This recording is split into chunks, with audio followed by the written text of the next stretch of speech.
Government of Manipur na Department of Education SK Joint Director na October gi tang kun mai da thokiba notification magi matung ina anauba chairman habnaba mai lena ba oja sing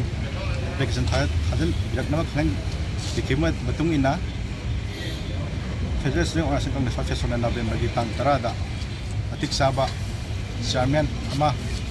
apinaba lehanbinaba amadi chhatra direct nai khalaga corruption leitaba amadi matik saba criteria suba hapinaba hajakrabasu hapirtabadagi November gi tang kun gi taret nami asidasu akoina press release sama toksaki visida hangin leba chairman gi post asi athuba matamda mailena education department amadi education minister tanaba akoina hajakrabasu asi fawda hapirtabadagi asi Pungsang asi section Javani Makatana Tuba Matanda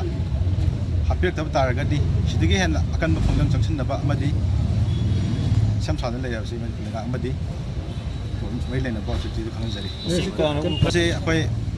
authority, she Akway Secretary Jasam Lerame, Akway Sida, Shaman Mak Samak Letavanina, Akway Masida responsibility Lobung Bagi for Dil Tenade, Maramadan Akwena.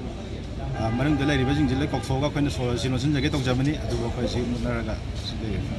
Kalau boleh, sekarang ini semua naik je, boleh gitu, boleh ni napa, authority tu pisan gerai hapirak napa na adu, aji kau ni responsibility lai terlihat hari, boleh sudah itu lagu ngam dia. Aji makat apa kerja? Kau aji siapa sahaja jadi kau sinosin naraga makat apa legislation, kayak kau ya kayak makat.